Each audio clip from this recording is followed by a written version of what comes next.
Tuning into the online broadcast network, AfterBuzz TV. Over 20 million weekly downloads in over 150 countries, and your number one source for after-show entertainment.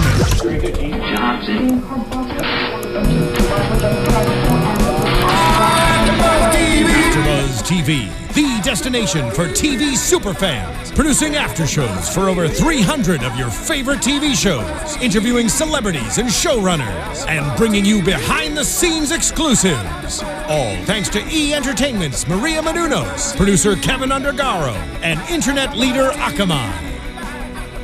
Now, let the buzz begin!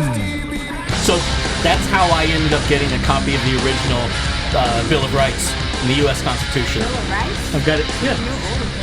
I've got it hidden away, you know. It's going to be worth something someday on eBay. Someday. Somebody needs to turn on their volume. Somebody needs to turn on their volume on our YouTube feed as we start off the first UFC AfterBuzz of the year, which means we're covering the first UFC pay-per-view /event/ everything and of we're the year. Stumbling through it like rookies here. Speak for yourself. I'm a professional.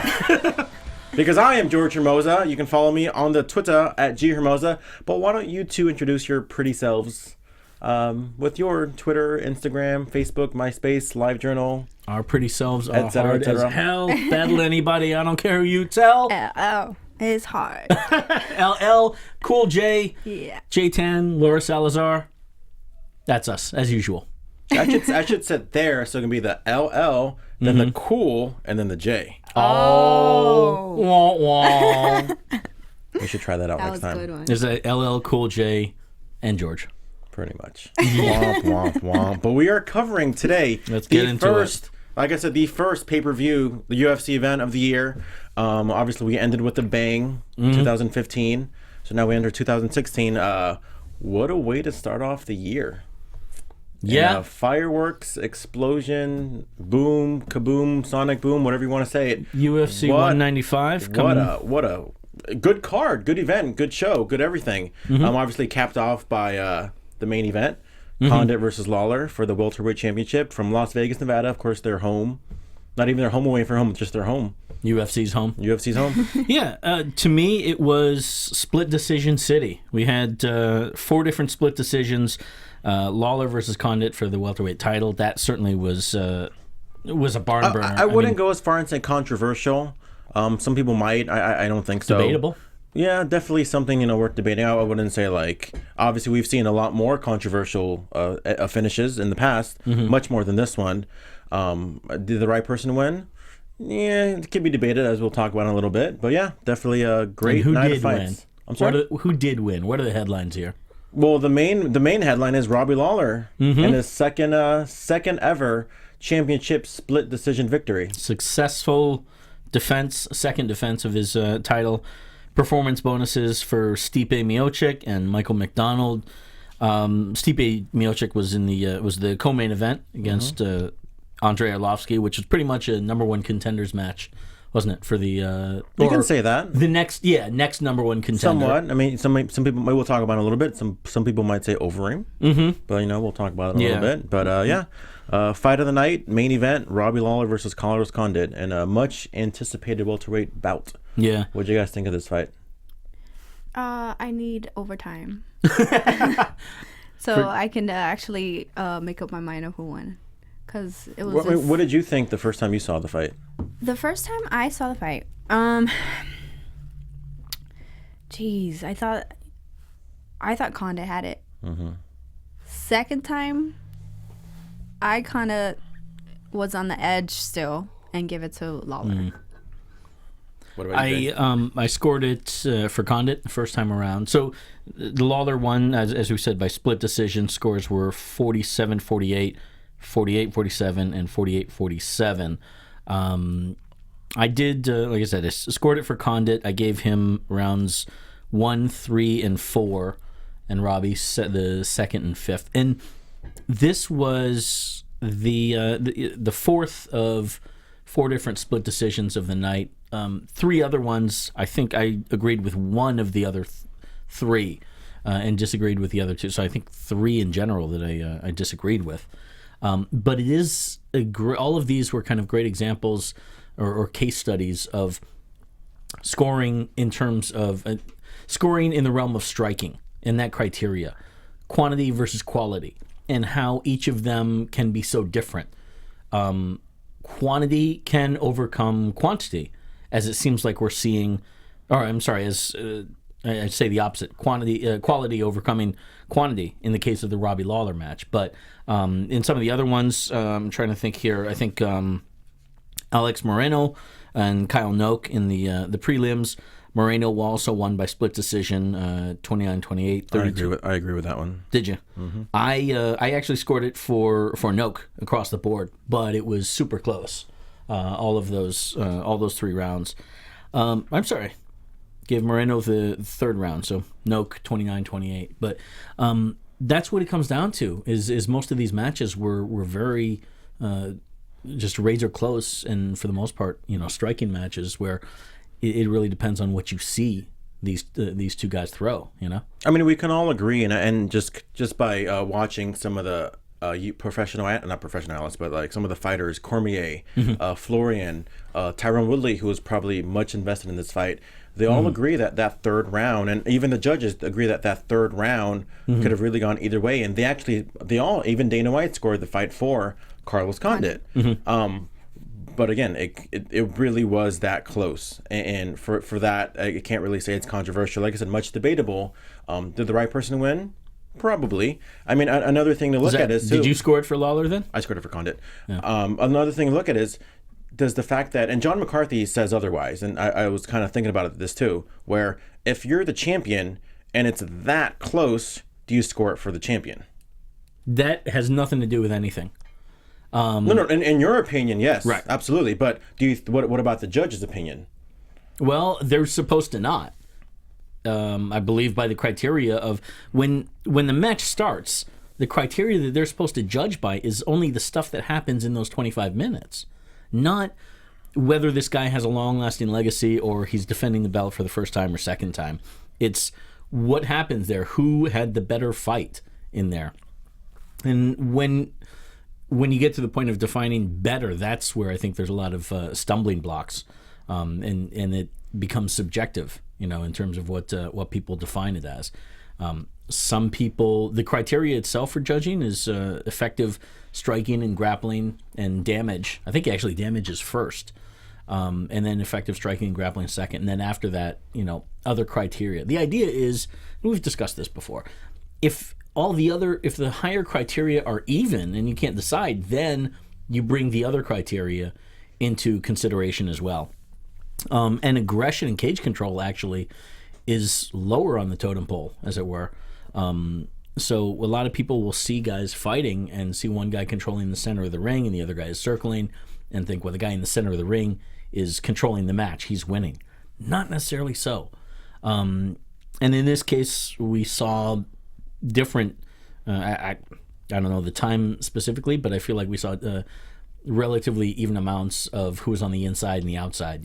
It varied from time to time. Sometimes Condit was in the middle, but early in the first round or so, earlier in the match, Lawler. Yeah, and Condit was circling. But to that end, it did seem like it was the third round was the closest one.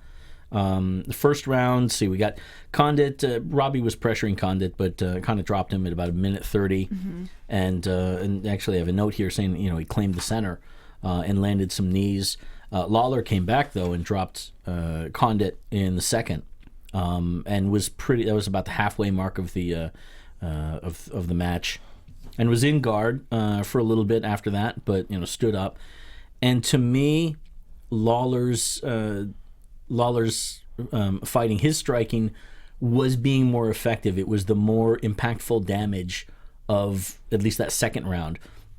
In the first round, Condit's striking, that when he dropped Lawler, that was the most impactful part of that round. That's how you're supposed to be judging these rounds, is those 5 minutes by 5 minutes by 5 minutes. But I mean, when you have such an even round as round 3 was, I mean, it might be a little bit harder to judge. You're like, man, I don't know who to go with. Oh man, it was just so evenly close. But some people might not help but to just go for the champ, considering that he is a champ. He's proven himself. He's the champion. And again, I did see an interview with John McCarthy. Yeah, they're not going to pass the command program. I mean, they're not going to say that if filling out a test, but once you're there, I mean, obviously you can't really help it. Obviously, what John McCarthy said, once the fight starts, there are no champions. Right. It just should be as even as it is. Whoever won the round. Did you see that Dave Meltzer tweet like I did?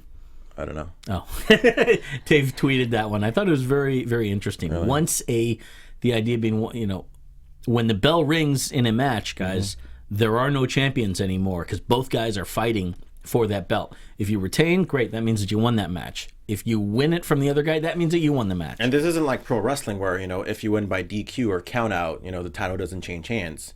It will change hands. And you mean pro wrestling or MMA?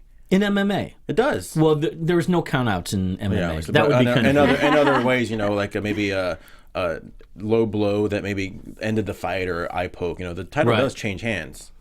In MMA? Yeah. I was wondering about that, and I don't think I ever knew the answer for sure. Whether it's never happened, but right. I mean, honestly, I'm just guessing, to be honest, and I don't see why it wouldn't change. If you're disqualified from in a title match, you screwed up pretty badly. But here's a question too, and I think a lot of people do know, maybe a lot of people don't know. If the champion misses weight and then he still fights, what happens if he wins? Does he vacate the belt? No. Typically, no. In the instances that I've seen, in amateur promotion, I believe... Because we've seen challengers miss weight, and then it becomes a non-title fight. That happened with, I believe, Anderson Silva and Travis Lutter. But I don't think we've ever seen the champion not make weight.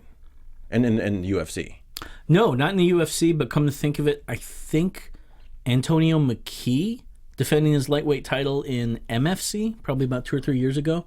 I think that he missed weight and was stripped of the title, even regardless of whether he won or lost. But, because he kept missing weight. I don't know if he kept missing. He did miss by several pounds. Yeah. On that particular show, but I mean that's kind of irrelevant to Robbie and Condit. But I know we were talking about round 3. What about round 5? You know what? Round 5. H. Everybody kind of made it. Oh, because it's above level to G. It was like not an OMG, it's an OMH. What is the H for? I don't know, just higher than G. Oh my heck! I don't know. Oh my holy God! I don't know. You know like what? That? It was copyright. That was very, very suspenseful. I think not to the like the last 1 minute 30 seconds of the round. That's when Robbie just turned it up. Yeah, he did. Just turned it up. That's why he's champion. But before that, it was all Condit. Condit was controlling the pace of the round, but I remember tweeting myself, so there's no proof of it. I think I hit delete before I can send the tweet. I was like, this 5th round, you don't blink because you're gonna miss something. And holy crap, probably the best, not only the best 5th round I've ever seen, one of the best rounds ever. Yeah. Like best just rounds going ever. all out, really? Just all out. Like it's for the belt. Like obviously it was tied. According to the judges, it was tied, except for the one judge. But oh man, these guys just literally that's what you want to see in an MMA fight. Definitely. When you don't know who wins. And kudos to Robbie Lawler. I will talk about this about Robbie Lawler and his level of, I guess maybe like humbleness or just honesty. A lot of guys would be like, "Oh, I totally won every round. I totally dominated that fight." No, man, he was like, "Well, I know I won two of those rounds, and did you see the praise he was giving Carlos Condit at all? Definitely. Oh yeah. Like I've never seen a guy give his opponent that much praise. Well, that and also especially coming from Robbie. Yeah. I think the other part of the story of Robbie's, big part of the story of Robbie, the emergence of Robbie Lawler as a champion, is this new gregarious, comfortable personality he has. He's not falling asleep at press conferences. He's not answering questions with a single word and just moving on and giving you that growl, that scowl like he doesn't want to talk to you. He's engaging. He is, and whether that was instruction or he just figured it out. And we've seen this in the past couple of matches from him.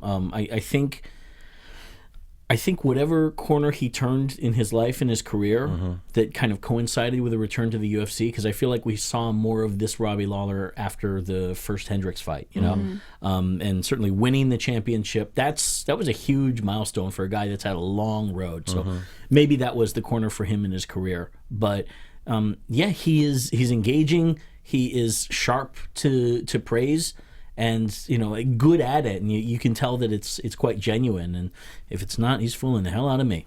But it makes you want to see more of him, not just. And you know what? Big ups to him too, coming from another war before that, on his last fight. Right. To go into another. The Rory McDonald Yes. one. Yeah. Oh, coming off that fight, and I think I remember last week we were talking about fights of the year, and if we have time, we'll try to talk about it a little bit more today.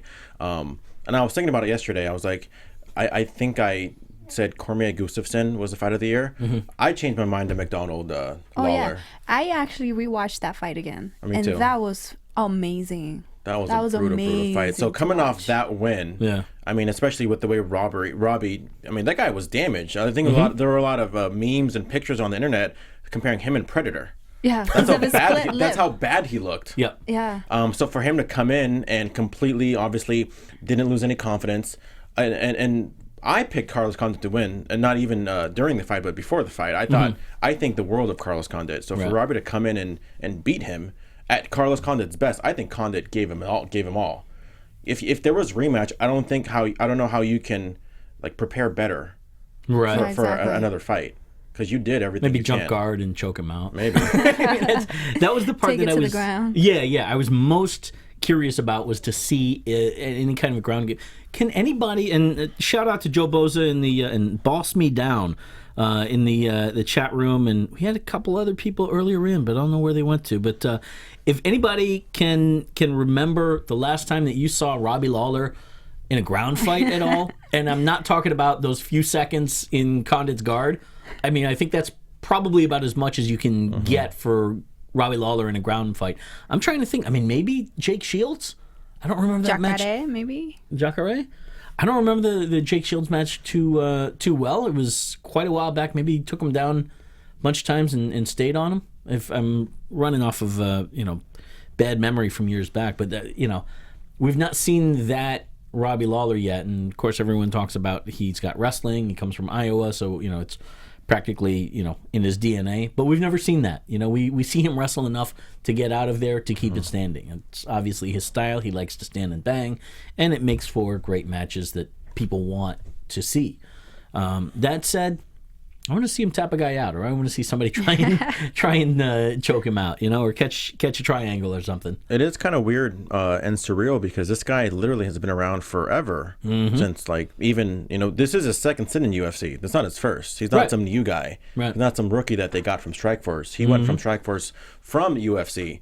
Does this guy impress you as much as he impresses me every single time he comes out? Like you said, you want to see him tap out somebody, but even if he doesn't, he's just showing off something new. He's showing off a chin that maybe didn't even exist 5, 6, 7 years ago, The first favorite match that I can remember when I first got into the sport, the one that I enjoyed showing people, non-fans, and saying, watch this, you're going to become a fan after that, was Robbie Lawler and Chris Lytle from UFC 45. That's because Chris Lytle's the man. Well, yeah, and so is Robbie. And that was one where, guys, Lawler wins this one by decision as well, but they go back and forth, just knocking the hell out of each other.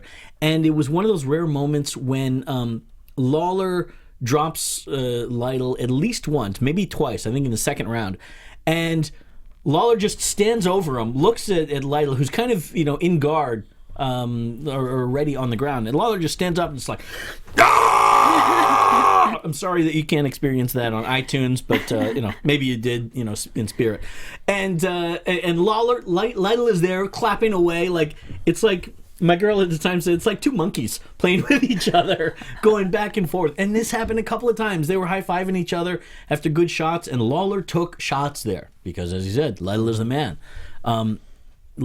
I look back, and it's strange to think, Robbie Lawler he's been one of my favorite fighters for the longest time that I didn't even realize was one of my favorite fighters. But when you watch a Robbie Lawler match, you're going to get fired. It's never boring, and, I think he just fights with his heart. Everything, just leaves everything inside there. Yeah. That's it. Yeah, totally. With that said, obviously, he won, he's still the champion. So obviously at some point he's going to have to defend the belt again. Now, a lot of people were saying rematch. I disagree with that. I think not only because I think he won, Not every good fight it has to be a rematch. But I think Tyron Woodley, not only did he get the shaft last time he was supposed to fight when Hendricks didn't make weight, and I think Dana White promised him a title shot. With that said, well, unfortunately, a Dana White public promise doesn't necessarily mean that and $125 will get you on the bus. But that said, yeah, hopefully he keeps. I do believe he said that publicly. Again, going off of memory, I don't want to put words in Dana's mouth. I think that's the right way. I agree with you about disagreeing about a rematch. There's not a reason. It was a fantastic fight, this one, but there's not a reason to do a rematch. And had Condit won, maybe, but he didn't win. Right. I suppose that's a fair argument. I'm in general, I'm kind of against rematches unless it was super controversial and close. Because I know a big one was back in LA when it was Shogun versus Machida. And Machida was the defending champion, and he ended up winning. Right. Yet there was an immediate rematch because a lot of people, that was a controversial one that people thought that Shogun actually ended up winning. Yeah. To me, like I said, close, yes. Debatable, yes. Controversial, no. Right. That was the one that I was thinking, that match. That was the one that came to mind in watching this one. And maybe it was actually kind of resonant during the Lorenz Larkin Tumanov match, with the leg kicks, which also was a split decision as well. Again, an example of your scoring criteria when it comes to striking. And if you look at some of the rankings too, you have next month Johnny Hendricks versus Stephen Thompson, which of course I'm looking forward to as a big Wonder Boy fan myself. But then you have the number one guy in the rankings is Rory McDonald. I mean, that guy got a beating. Not that he doesn't deserve another title shot anytime soon, but he's got to win a few, especially with the beating he got last time. So to me, Tyron Woodley makes the absolute most sense to get the next title shot. I'll vote for that. Yeah. Plus, I don't like seeing bottleneck. I don't like seeing titles get bottlenecked. With rematch and waiting for everybody else has to wait. It takes off steam for the other fighters. I agree. I mean, Damian Maia has been completely impressive as well. So I kind of want to see him get that one more fight to see if he's ready for that title shot. And like I said, it's interesting. We've heard rumors of GSP maybe getting ready to come back too. Have we? That's what the internet said. But you know what they were talking about? How GSP kind of maybe gets a tune-up fight just to see if he still has it. I agree. And all of that stuff, And I think that's another controversial fight. His last fight that he fought, I didn't think he won. And I'm the biggest GSP fan, but he totally did not beat Hendricks in that fight. Well, that goes again, going back to the judging, is that a lot of people look at GSP as the champ and maybe might have, again, you might not agree, but you got to think maybe that's how the judges looked at it, as he's a champ, you got to beat the champ. I hope not. The point is that because we've seen it happen. Again, I think Hendricks totally won that fight. Yeah, it's not a perfect world. I think it's not computerized. It's humans making these decisions. I mean, Joe Rogan. These are humans that we might not know personally or professionally, but they are they're assigned by the state athletic commission with the idea that they have enough experience and training as well. I mean, you have to train to be a judge. You have to pass. There's several courses. Big John's is not the only one. Herb Dean has one. There's several throughout the country, more than several. But the idea is that you have to prove to the state athletic commission that your criteria for scoring is on par, is on the same page with the state athletic commission, and that you understand their criteria. That's how you're supposed to judge. It's not just. It's just not just a commission going, yeah, that guy's all right. Yeah, he's pretty cool. I've seen him around. Yeah, I'll let him do it. I'll trust his judgment. Do you think there needs to be a change in the judging? I think Joe Rogan had a few tweets as far as I was just reading that about Joe Rogan. There's been talk about it, and the 10-point must system is. Joe was tweeting that the 10-point must is archaic for MMA. I agree. If Joe says it, because I mean that's one of the things I was only kidding about that. That's one of those things where it kind of bugs me at times. Where if you're well, look at the total amount of strikes, Condit totally outstruck Lawler, and to me it's never been about that. It's judging round by round. Right. When it works, and round by round. You can't sit there and look at the total punches and think that's who won the fight. Right. Because it's you may have had all those 100 punches in the first round. What about the next 4 rounds? So again. I think it's fine for what it is, but again... The 10-point must? Yeah. Really? Yeah. You're crazy. Come on now. No, there's too many dimensions to this sport, and what you tipped on something just briefly that I wanted to run with, the quantity versus quality. As you said, you can't judge just based on the quantity of strikes. Totally agreed with that. But you also have to determine the quantity. If you're going quantity versus quality, like in Condit Lawler, was the quality of the lesser strikes, in this case Lawler, was Lawler's quality, did that overcome and overshadow the quantity, Condit's quantity? I didn't think so in the third round. Second viewing, I can kind of understand how people saw it. It was about a minute to a minute 30 into the round that Robbie had a nice big flurry. And the rest of it was Condit for the most part. But that's the thing. Sometimes Robbie's... for this example, sometimes you'll have that one brief flurry of 30 seconds that overshadows the rest of the round.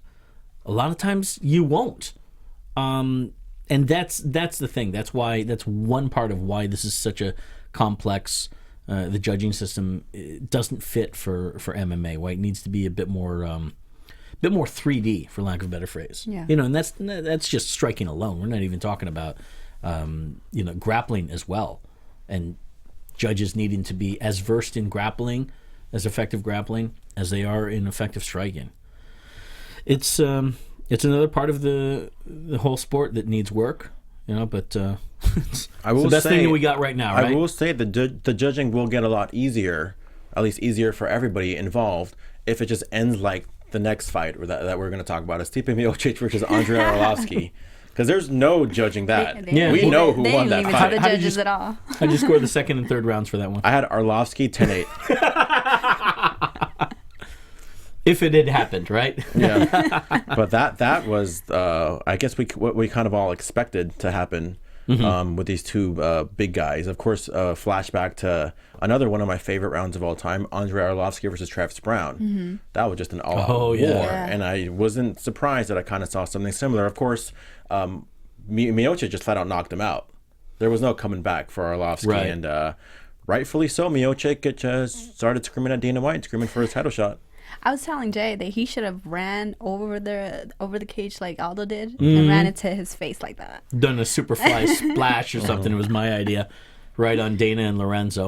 Catch! But is there anything specific you saw about this fight? Maybe just Miocic just kind of bouncing back from that loss against Junior Dos Santos last year, or just maybe Arlovski, maybe kind of this comeback kind of just hitting a wall. Do you think he's going to bounce back again? Maybe what are some of the storylines that you guys kind of saw in this fight?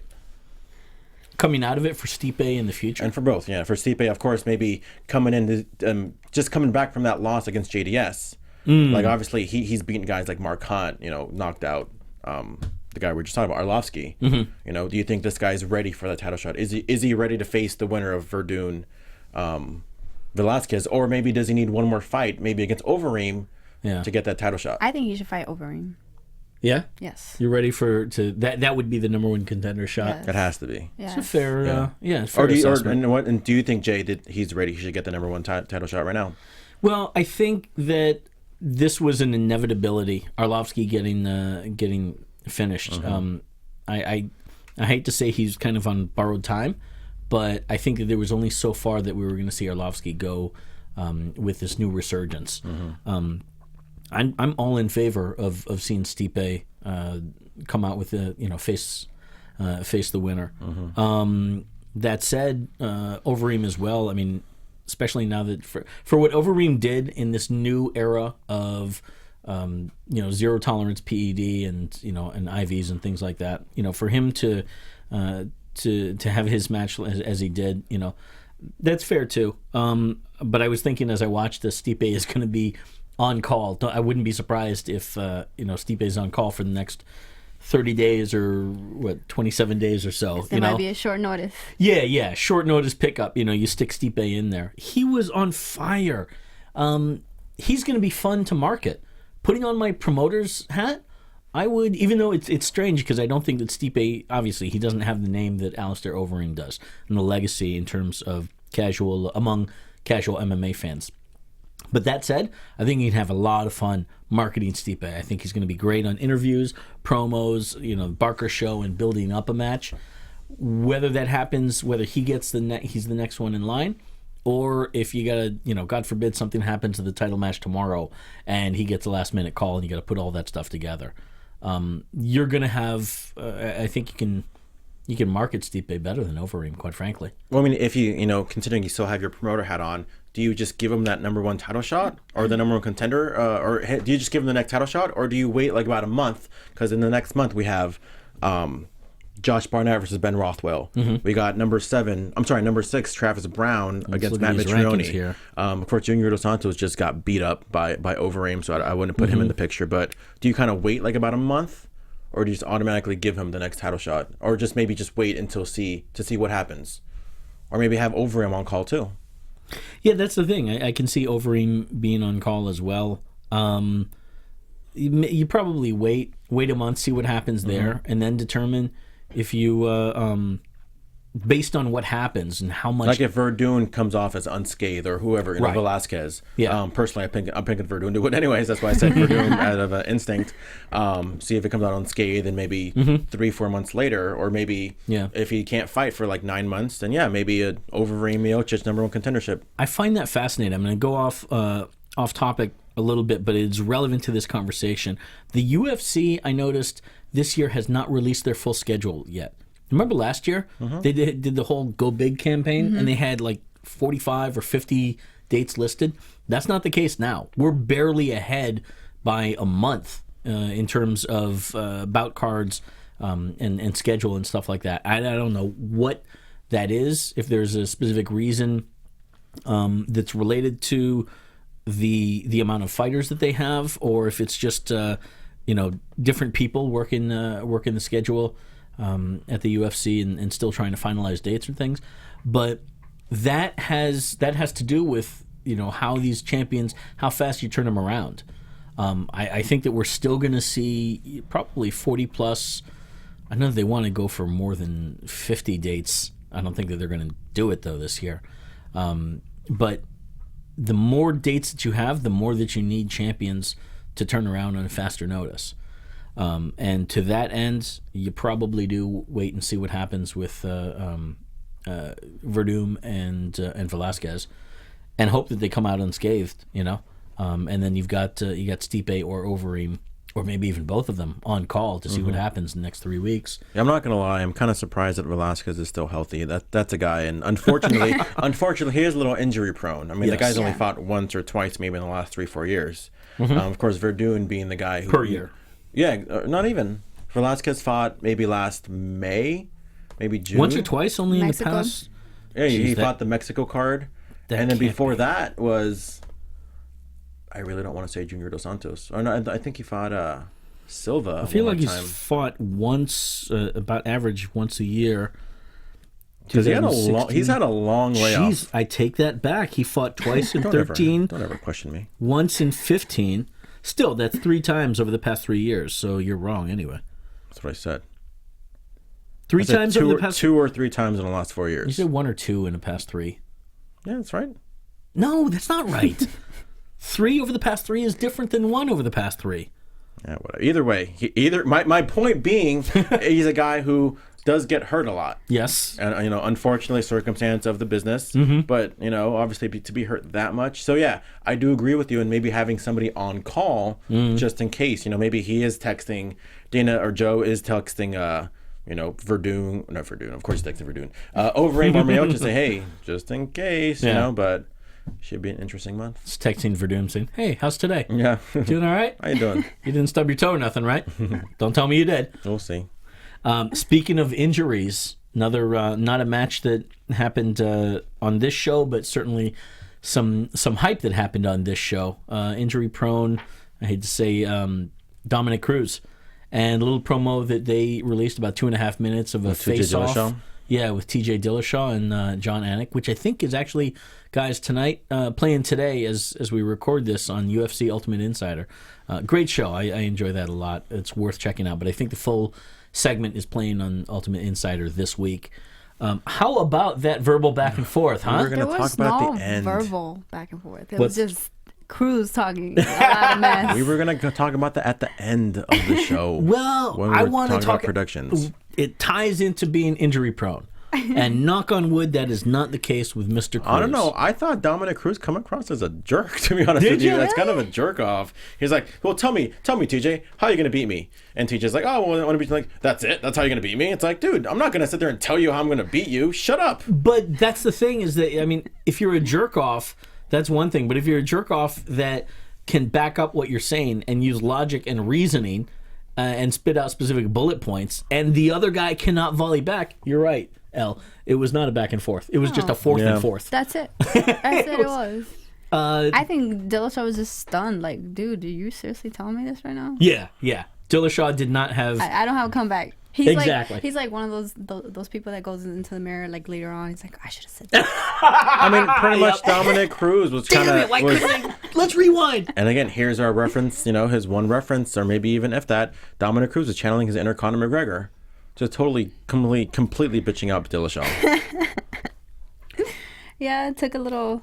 Cruz has always been a wise... Like, he believes in what he says, and he's always fast to spit it out. I remember that being the case. There was a confrontation between him and Uriah. It's obviously several during the Ultimate Fighter season, but I remember there was one when in the hallway during one of the episodes when they were just going back and forth, and Uriah was being Uriah. God love him. It's like, all right, bro, cool, whatever. And Dominic was just firing away all of these shots and in his head, and it wasn't. There was substance to it. There was a thought process. It was very, very blatant there, and I think we saw the same thing, with this. It got me absolutely that much more excited. There's a reason why Dominic Cruz is on the Fox panel for the UFC, and the guy's very well spoken. He knows what he's talking about. Yeah, so, like I said, it was interesting. It definitely made me look a little bit more forward to this fight in 2 weeks. You know what? I like what Dominic Cruz said. He said, I'm better than you, and I'm gonna beat you. Yeah. Mm-hmm. Like that. That was cool. And TJ didn't have anything. Like that was probably one of the weaker shots to say, and TJ still couldn't come back with anything about that. Yeah. I don't want to talk to you. I'm not good. I don't have to, man. We'll talk a little bit more about that when we predict that fight, toward the end of the show. But another one of those controversial, maybe in your case, controversial split decisions, Albert Tumanov versus Lorenz Larkin. Did you think that this was scored correctly? Yes, I apparently did. I agree. I had to look back and see how I scored, but I think if Larkin should have those spinning back kicks. they were fun to watch. Yeah, they were. They were fun to watch, but there's a way to do it where you're setting them up, because what he was doing, he was just kicking without setting anything up, and what he was getting in exchange was he was getting countered. Right. And when you want to kick like that, you want to kind of distract the face, distract him with the face, and then finish off with a kick. So set up with a 1-2 punch or something. Definitely. Yeah, he was paying for those kicks. So.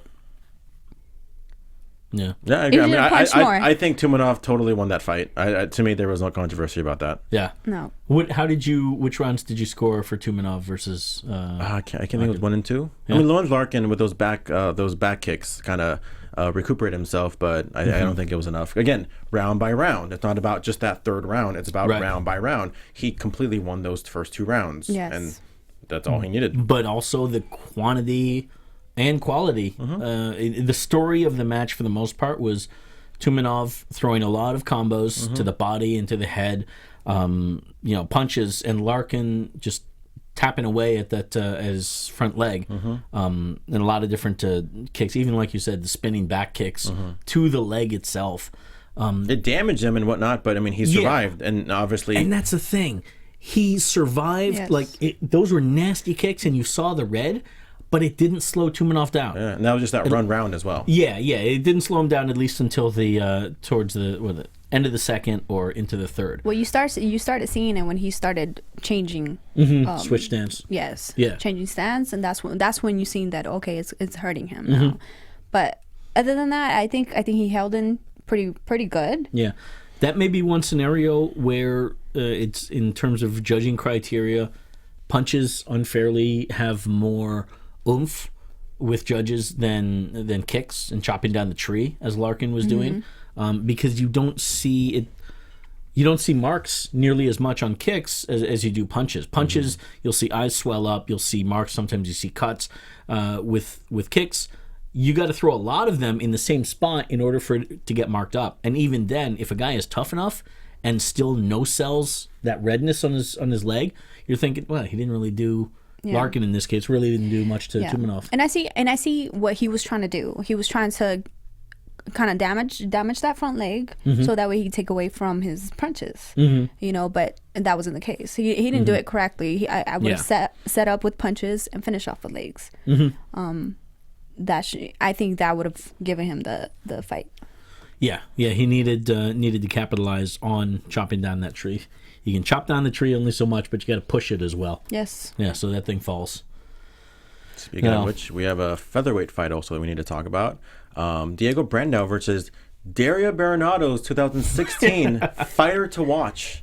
And rightfully so. Right. Not just because he was a AfterBuzz guest in the past. AfterBuzz alumni, right? Sure, AfterBuzz alumni. But this guy really has been shown a lot of promise, and that's Brian Ortega. Yeah. Obviously, with the way I built it up, and obviously if you didn't watch the show, or you should have watched the show, you probably shouldn't be listening here, but you could if you want. That Brian Ortega won. But how impressive was Brian Ortega with his, I guess T-City, he likes to call himself. Triangle City, yep. This is the first one for me. I've never heard of that. Never just said it last night for the first time. So. But that was awesome to fight, to see. To fight as well, yeah. Transitions was amazing. Yeah. I was like, oh my God. There were a couple good submission finishes there. Ortega going against Diego Brandao, who was a tough 14 winner at 145. And, you know, Rogan had mentioned, I think it's true, he's kind of been hot and cold since that run, since winning tough. I think Diego Brandao hasn't been the same since he lost to Conor McGregor, to be honest with you. Yeah. I think that guy's Is that also because Joe said it? Did he say that, really? Joe said that as well, yeah. No. Okay. See? Yeah. Everything Joe says. Yeah. This guy, he takes everything from me. What Joe Rogan's good at is predicting what move the guy's going to do. No, and renaming moves. Does he do Actually that? giving names to Does he do it, moves. Yes. Yeah, what was the move? The shovel. Oh, a shovel kick? Shovel kick. Shovel. Yeah, there was a shovel kick. We were hypothesizing about something called a transformer stab. Yeah. That's a new punch that we really need to create afterwards. We'll do it on George after the show. But Ortega and the other one was really impressive. Abel Trujillo subbing out Tony Sims in round 1 with his guillotine. Sweet. I'm looking here the notes. Sims had a duck under takedown, and Trujillo had got a guillotine choke, but then flipped over. Flipped him. I think he was on bottom. Butterfly. Trujillo was on bottom, and then flipped over on top using butterflies, and trapped Sims' arm. It was a slick submission. That one was right before. You know what? It was Abel Trujillo, and then Brian Ortega's right after that. 2 slick submissions, back to back. I would say back to back to back because Michael McDonald had a insanely impressive submission from him as well, getting out of a arm choke. Totally, like the guy looked like he was done, and then just kind of coming back with the. Oh yes, I seen that. With the rear naked choke. Yeah, that one actually came right before Abel Trujillo's, and he got a performance bonus for that one. That was over Masanori Kanehara. Yeah, you know what? It's funny because the split decisions. Looking back on the show overall, the split decisions to a certain extent kind of took away from me. But when I look back and say, wow, we had submission after submission after submission, they were good ones out of the blue. Adds to the show. Kind of, I look back and go, I got some good action out of that. Not just in the main event. I think even going to the prelims on Fox Sports 1, Justine Kitch versus Nina Ansaroff, that was a battle. That was a nice little war between the two. One. Well, let's talk about it. I don't know. How do you feel about that? Looking at the 115 women's division? It was okay. I thought Nina had a little bit more of an edge than Justine. With the striking. Yes, very much so. And I think maybe Justine got the W just based on maybe the takedowns. But other than that, she was getting schooled on the You thought feet. Nina was pretty strong in the striking. Yeah. It was, to me, the first 2 rounds were really close.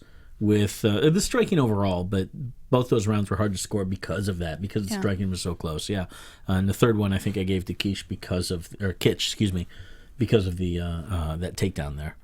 But yeah, overall, I'm checking out Joe Boza's chipping in here. I can see why Brian T. City is on Daria's watch list for 2016. He's undefeated and a good fighter. After UFC on Fox 12, he won against Mike De La Torre, but was overturned testing for steroids. Yeah. Gosh, that was a while back, though. It was he did his year or 9 months or so, I think. Pretty much, yeah. Yeah, and this is his second match, Brian's second match back from that suspension, I believe. Looking impressive in both those fights. Another big fight, Poirier against Duffy. That fight was supposed to main event the Ireland card about a month ago. So good to see that actually happened. Poirier beating in a unanimous decision.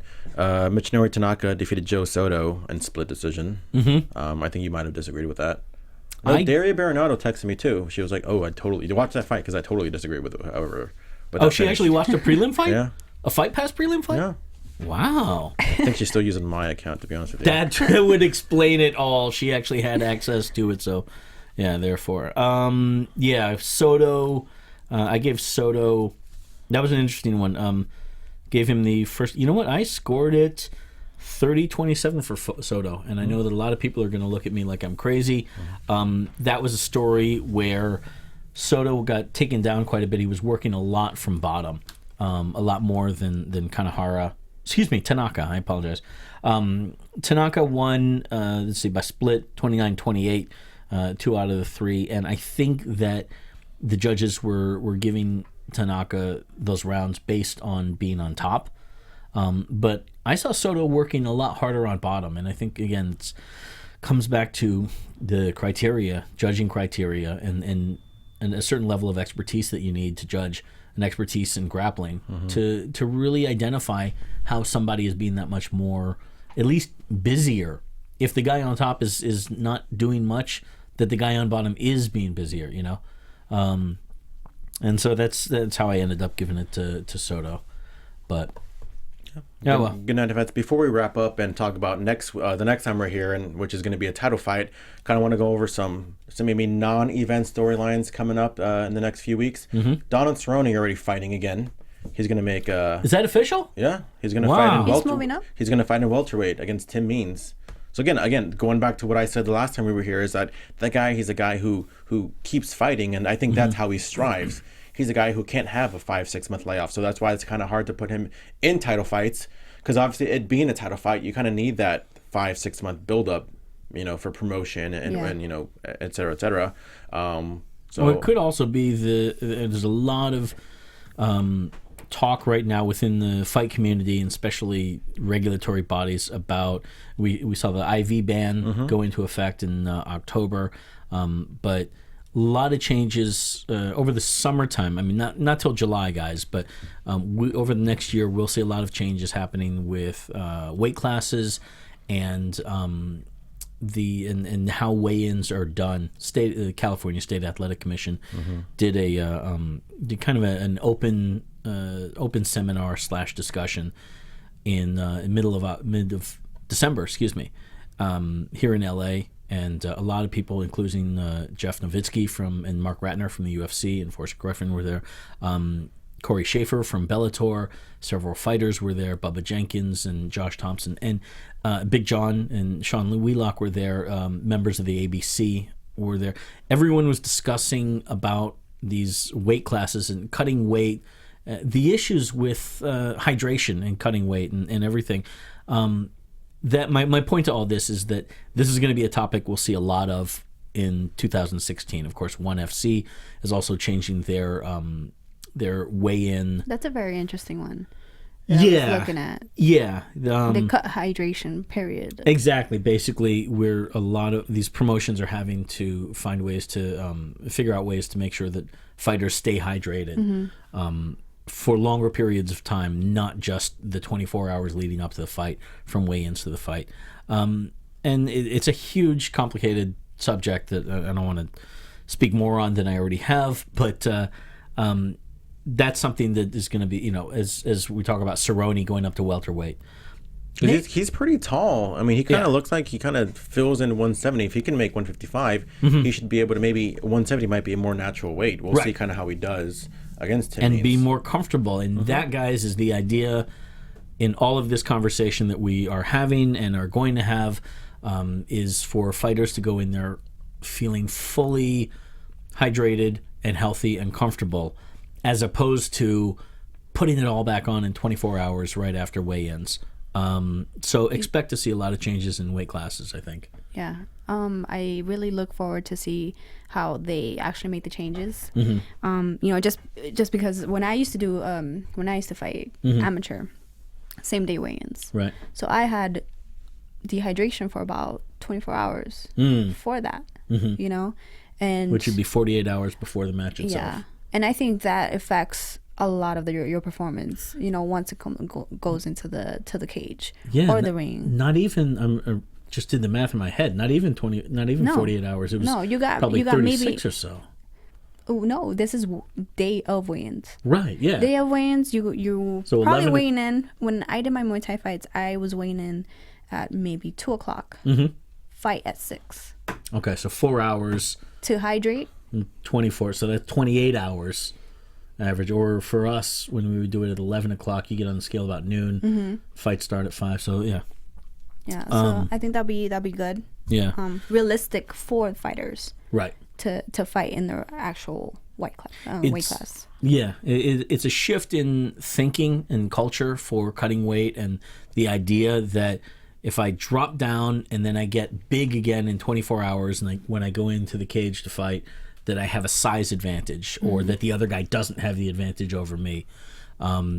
That's a big hill for us to climb over, to surmount, in getting fighters to be that much healthier going into the cage. But hopefully we'll see changes happen, positive changes, and less damage, and subsequently better fights, man. Yeah, healthier fights. Yeah, in 2016. Well, another thing I wanted to look forward to 2016, a non-UFC story relating into a UFC story is, in the past week, Fedor Emelianenko just fought his comeback fight. Will we see him in the UFC in 2016? And if so, how much of an impact in the heavyweight division we just talked about will that make? No, and none because of no. It's not. And why not? I don't think that Fedor is going to. I don't think that Fedor is going to be competing competitively. I feel like I just botched my words there, but I don't think that we're going to see him going to test himself against top competition, which in the heavyweight ranks pretty much is in the UFC. Yeah. Okay.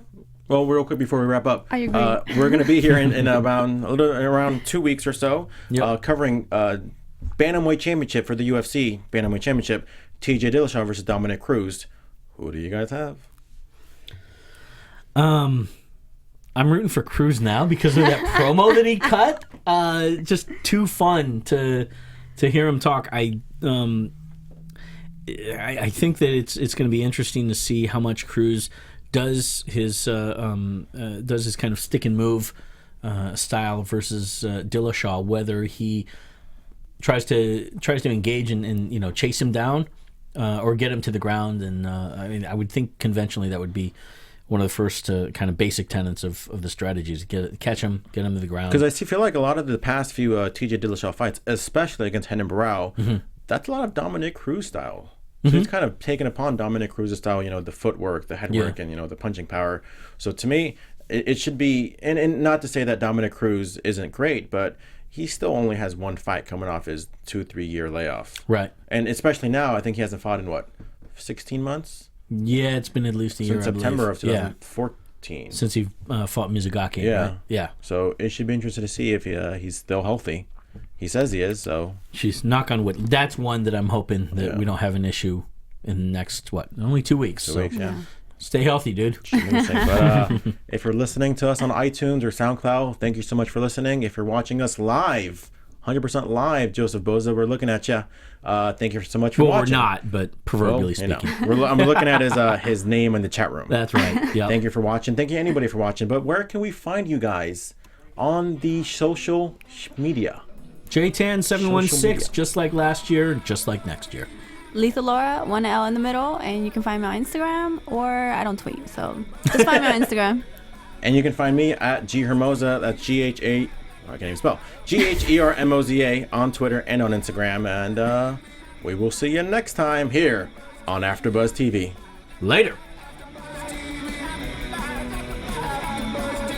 From executive producers Maria Menounos, Kevin Undergaro, Phil Svitek, and the entire AfterBuzz TV staff, we would like to thank you for listening to the AfterBuzz TV network.